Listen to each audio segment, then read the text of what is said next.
Gustong sabihin ni Zack kay Vivian na hindi lang yun ang dahilan kung bakit niya ito dinala roon. Hindi lang para bumuti ang pakiramdam nito. Dinala niya ito sa isang lugar na wala pa siyang pinagdadalhan kahit kanino dahil nakagawa siya ng isang malaking desisyon. He kissed the top of her head. Hindi pa niya muna iyon sasabihin dito hanggat hindi pa handa ang lahat. He laced his finger through hers. Kung hindi na niya ito binalikan ng gabing takasan niya ito, ano na kaya ang nangyari sa kanila? Nasaan na kaya sila ngayon? Okay na siguro si Vivian. Baka iniyakan siya nito ng ilang araw o kahit pa ilang linggo kung pagbabasehan ang hitsura ng muli silang magkita. Pagkatapos ay nagpatuloy na ang buhay nito kung saan isa lang siyang masamang alaala. Hindi nga kaya mas nakabuti pa yon? Hindi pa siguro nito naranasan ang nangyari kanina. Pero siya, he would have been a bigger mess than he already was. Patunay doon ang isang linggong ginugol niya sa Khao San, ang lugar ng mga backpackers sa Bangkok. Nakitambay siya roon kasama ang mga foreigner na naglalangaw sa murang beer mula magkatanghalian hanggang hating gabi, hanggang gumagapang na halos siya pauwi. Madalas ay ibinababa na lamang siya ng taxi driver sa labi ng hotel at binubuhat hanggang silid ng bellboy.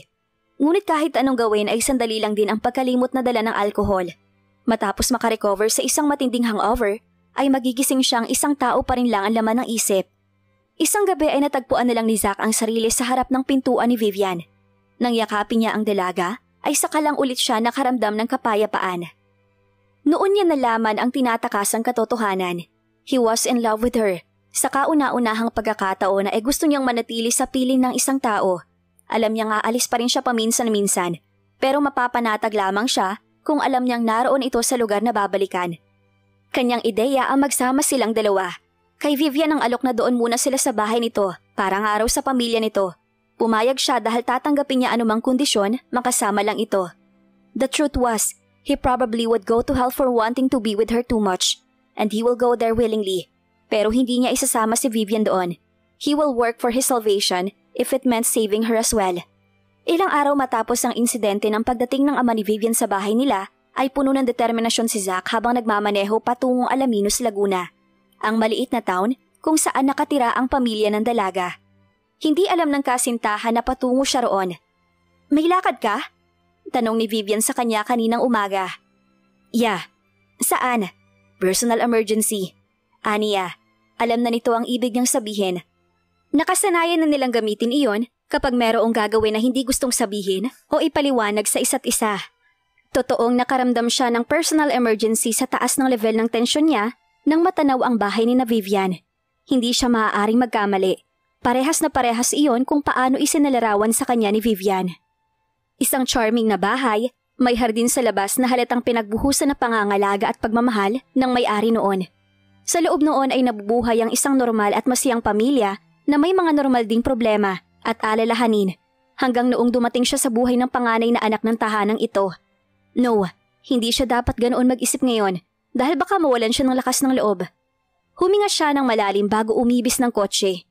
Ilang minuto siyang nakatayo sa labas ng bahay at nag-iisip ng makailang ulit kung paano ang pinakamagandang paraan para ipakilala ang kanyang sarili. Ako po si Zack, live-in partner ng anak niyo. Umiling siya, baka habulin siya ng itak ng mga ito. Ako po si Zack, narito po ako kasi mahal ko ang anak ninyo. Napaisip siya kung may nagsasabi talaga ng ganon sa totoong buhay. Damn it, Zack! How can you be this miserable? That's too cheesy even for you. Bahala na. Kinatok niya ang gate bago pa magbago ang isip. Hindi pa siya halos natatapos sa pagkatok ay lumabas na ang isang middle-aged na babae. Dalawa lang ang ibig sabihin nun. Nagkataong palabas na ito talaga ng bahay o kanina pa kita nakikita. Hinihintay ko lang na kumatok ka. Akala ko ay magbabago pa ang isip mo. Sabi nito sa kanya. Alam na kaagad ni Zack kung sino ang matandang babae. Alam na rin niya kung saan nakuha ni Vivian ang pagiging prangka. Magandang Kinailangan pa niyang tumingin sa relo niya para siguraduhing tama ang oras niya. Magandang hapon po. Magandang hapon din sa'yo. Tuloy ka. Salamat po. Nagtanghalian ka na ba? Tanong nito na para bang nagpapatuloy ng isang bisitang matagal ng kakilala sa halip na isang estranghero. Ma'am, ako nga po pala si... Kilala na kita, Zack. Kahit na masyado kang delayed sa pagdalaw dito sa amin. Wala siyang maisagot doon. Pasensya na po. Hindi bale, nandito ka na ngayon, kaya't sa palagay ko ay maganda naman ang intensyon ng pagpunta mo rito. Magaling ang timing mo, wala rito ang daddy ni Vivian. Galit yun sa'yo, Baka magwala kapag nakita ka. Naiintindihan ko po siya. Sang-ayon niya. Kumakain ka ba ng putsero? Tanong ng matandang babae na hindi na hinintay ang sagot niya sa unang tanong kung nagtanghalian na siya. May nagsasabi sa utak niya na hindi dapat tanggihan kung ano man ang ihain sa kanya ng ina ni Vivian. Kung sa bagay, almusal pa ang huling laman ng tiyan niya. Hindi nga lang niya sigurado kung kaya niyang kumain ng kahit ano dahil sa kabila ng pagiging mabait at malumani ng kausap, hindi pa siya nakaramdam ng ganoong nerbyo sa buong buhay niya. Nagkamali si Zack dahil nang sandaling isubo niya ang pagkaing inihanda ng ina ni Vivian ay nakalimutan niya panandalian ng nerbiyos. Naalala niya ang malimit sabihin ni Vivian na mas masarap daw talaga ang luto ng mami nito dahil may lutong pagmamahal.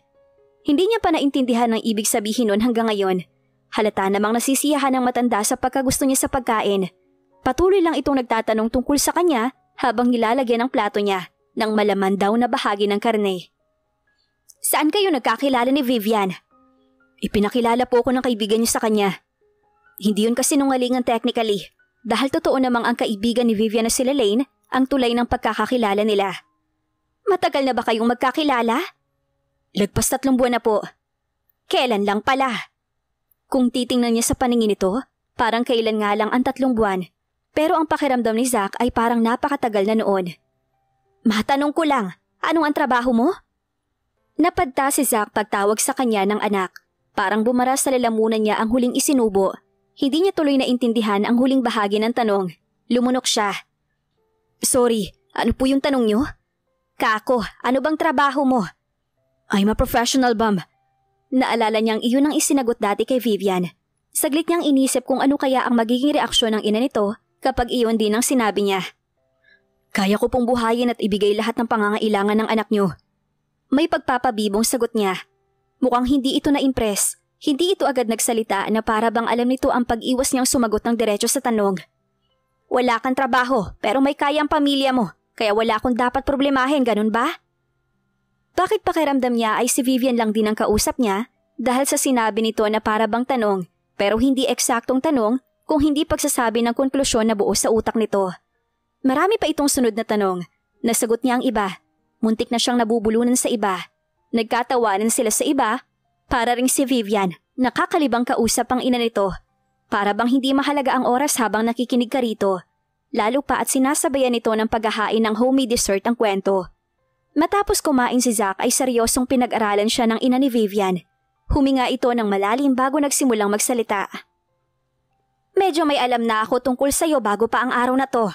Ayaw sabihin sa akin ng daddy niya ang nangyari sa Maynila nang lumuwas siya roon. Pero alam kong may kaibang naganap dahil tahimik ang daddy niya. Samantalang kapag bumibisita yun sa anak namin, ay hindi na uubusan ng kwento tungkol sa mga ginawa ni Vivian para sa kanya. Tumawag ako kay Vivian. Gusto niya sana ay mag-usap kami ng personal, pero hindi ako makahintay, kaya sinabi niya sa akin sa phone. Nang makita kita kanina, alam ko na kaagad na ikaw yon. Tama naman ang description sa iyo ni Vivian. Pogi ka nga. Napangiti si Zack dahil sa huling sinabi nito. Nagpatuloy ang babae.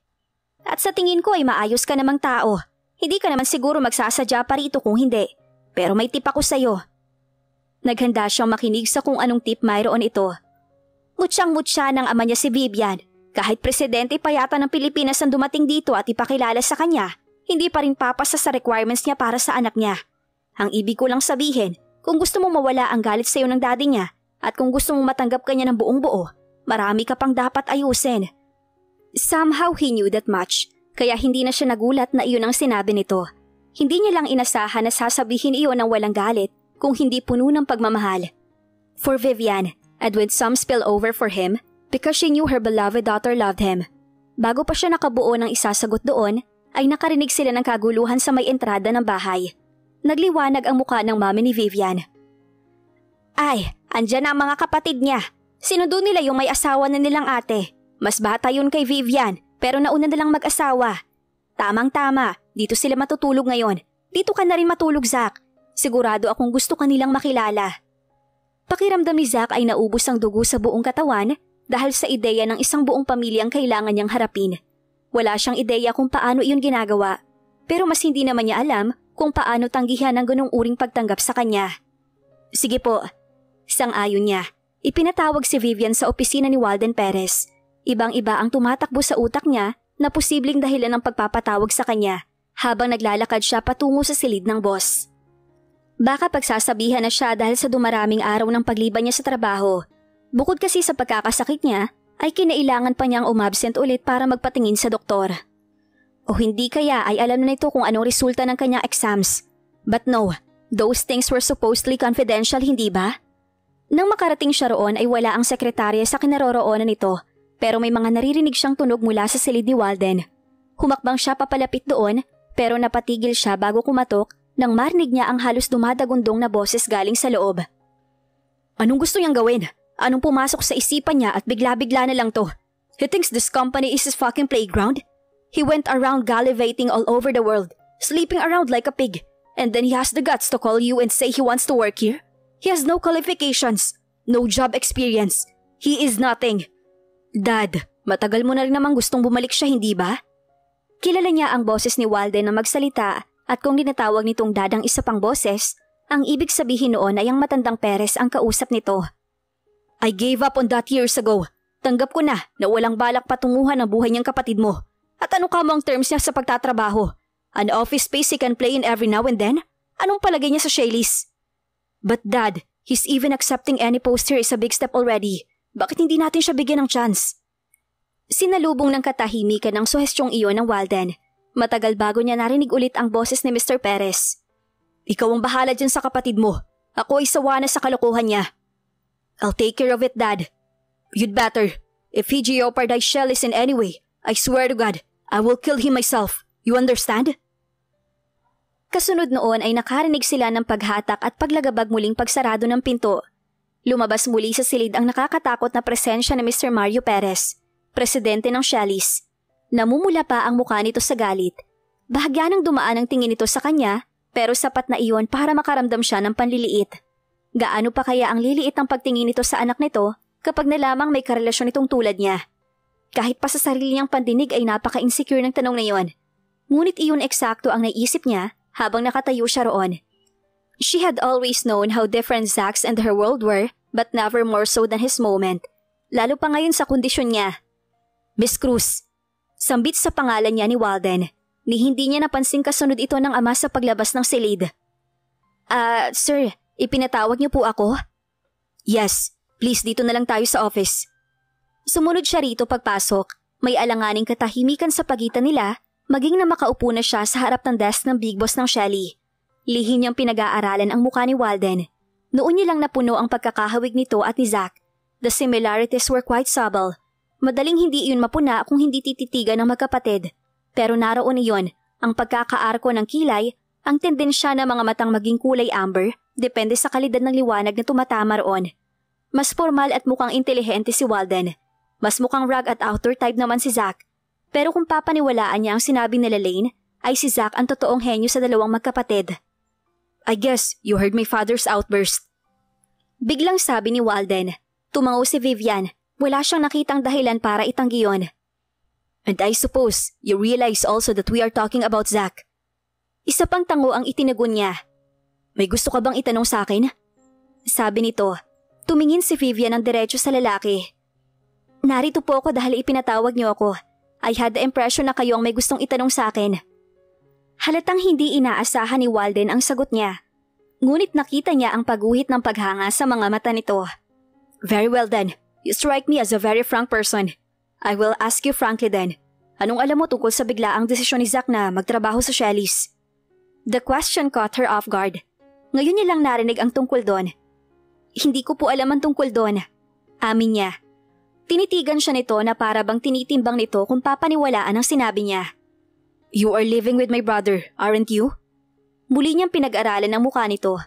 Walang bahid ng panghuhusga siyang nakita roon. It was just a statement of fact. Yes, amin ni Vivian. Pero hindi mo alam kung ano mga plano niya? I'm sorry, hindi po namin napag-usapan ng tungkol dito. In fact, ngayon ko lang narinig na may ganoon siyang intensyon. At kahit alam ko, hindi ko alam kung sasabihin ko talaga sa'yo. Dahil hindi ko sigurado kung ako ba dapat ang magsabi sa'yo at hindi siya. I see. Anong alam mo tungkol sa pamilya namin? Tiningnan niya ng diretso si Walden. Hindi niya alam kung saan patungo ang usapang to, pero naging interesado siya sa kung anong pwede niyang malaman ukol kay Zach. Wala masyado. Ayaw ni Zack pag-usapan ng tungkol sa pamilya niyo o sa Shellys. Except sa Heaven, wala siyang binabanggit. Heaven? You know about Heaven? Tila nagulat si Walden sa impormasyong iyon. Yes, dinala niya ako sa garden. He must really care about you. Anito, tumaas ng bahagya ang kilay ni Vivian. Nagtatanong ang tinging ibinigay niya rito. Mahalaga sa kanyang garden na yun. Wala akong alam na may dinala siya roong ibang tao. What can I say? I've always known I'm one lucky girl. It was owned by our mother. Tumango siya. That much I know. Napangiti si Walden. Zack was our papa's boy when we were kids. Our dad can do no wrong in his eyes. Sunod lang siya ng sunod kay Daddy. Pumapasok siya sa office kasama ni Daddy. He played manager all the time. Sitting in his office, nakikisali siya sa mga decisions sa pagpili ng design. And he had such a knack for it that our dad just allowed him. His child play brings so much commercial success to Shellys. And he was like this little tycoon. Habang lumalaki ang Shellys, lalong naging busy si Daddy at lalong nawalan siya ng panahon sa pamilya namin. This made my mother sadder and sadder. But no one really noticed it until it was too late. She turned to alcohol and they were fighting all the time. Naging witness pa si Zack ng isang matinding away nila. It was right before my mother became really sick. One time, isinugod namin si Mami sa ospital. Takot na takot kami ni Zack and he started calling our dad in desperation. Nasa meeting sa Singapore si Daddy na hindi raw pwedeng iwan. Nagmakaawa si Zack dahil hinahanap ni Mami si Daddy. But it was a very important meeting at pinatayan na yata siya ng po ni Daddy dahil sa pangungulit niya. That was why 2 days nang patay si Mami bago dumating si Daddy sa burol. Sinisi niya ang Daddy niyo sa pagkamatay ng Mami niya? Tumango si Walden. There was no worse disappointment than the disappointment of a 7-year-old boy who idolized and worshipped his father. But the fact that our mother died looking for our father, the fact that he wasn't there simply wasn't forgiveness for that. He started rebelling against everything that our father stood for at lalong nagagalit si Daddy sa ginagawa niya. Lalo rin siyang nagagalit kay Daddy. Nasa gitna nila akong dalawa. For a time, I was protecting him pero ipinadala na rin ako ni Daddy sa US para mag-aral. Up to now, he hasn't forgiven me for leaving him too. Parang hinintay niya lang ang pagkakataong iyon nang nasa sapat na edad na siya para kumuha ng trust fund niya. Nag-impaka siya ng gamit niya at nabuhay kung paano siya nabuhay bago kanya nakilala. He had changed so much after meeting you. But I never really thought that he'd go as far as working for Shellys. Or pretending to work for Shellys. Aniya, narinig ko ang kondisyon niya sa pagtatrabaho. Yes. Ani Walden, anong gusto mong gawin ko? Tanong niya. How much do you know him? I know him enough para malaman na hindi lang Daddy niyo ang sinisisi niya sa pagkawala ng Mami mo. Sinisisi niya rin ang sarili niya. He was feeling guilty because he had loved your father more.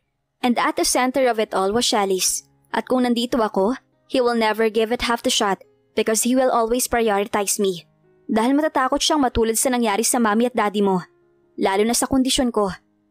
Dagdag niya sa utak niya pero pinili niyang hindi sabihin iyon kay Walden. Kailangan niya magsimula ulit ang tama doon. He needs that one big push. Aniya, are you willing to give it to him? Hamon ni Walden. Ngumiti siya ng isang malungkot na ngiti. I don't have that many choices now. Kumunot ang noo ni Walden na para bang ibig nitong intindihin kung ano talaga ang ibig niyang sabihin. I'll do it. Determinadong sabi ni Vivian. Maganda ang araw na yon para kay Zack. Excited siya dahil umaayon lahat sa kanyang plano. Wala pang alam si Vivian dahil gusto niyang sorpresahin ito. Hindi niya sinabi dito ang tungkol sa pagpunta niya sa bahay ng mga ito upang ipakilala ang sarili sa pamilya nito at upang ipakita ang tunay niyang intensyon para kay Vivian. Marami siyang pinagdaanan ng mga nakaraang linggo. Pero napagtagumpayan niyang mapagaan ang loob sa kanya ng ina at mga kapatid ni Vivian. Tulad ng inaasahan, naging matigas ang ama ng babae. Nagsimula itong galit na galit at niayaw siyang makita. Sumuko na lang siguro sa kakulitan niya, kaya nauwi na lang sa hindi pagpansin sa kanya. Mabuti na lang at naawa na sa kanya ang kapatid at ina ni Vivian, kung kaya tinulungan na siya ng mga ito. Ang tanging isinagot ng matandang lalaki bilang patunay na hindi naman pala siya tunay na na-existent para rito ay isang linya lamang. Hindi ko ipapakasal ang anak ko sa isang lalaki ni hindi kayang panindigan ang responsibilidad ng pagtatrabaho. Sasagot pa sana ulit si Zack ng pamoso niyang linya ukol sa hindi niya pangangailangan magtrabaho. Mabuti na lang at tila nahulaan ng ina ni Vivian ang sasabihin niya. Sinenyasan siya nito na huwag sabihin ang iniisip. Maghahanap po ako ng trabaho. Sa halip ay sagot niya. Bahagyang kinakitaan niya ng pagliwanag ang mukha ng matandang lalaki.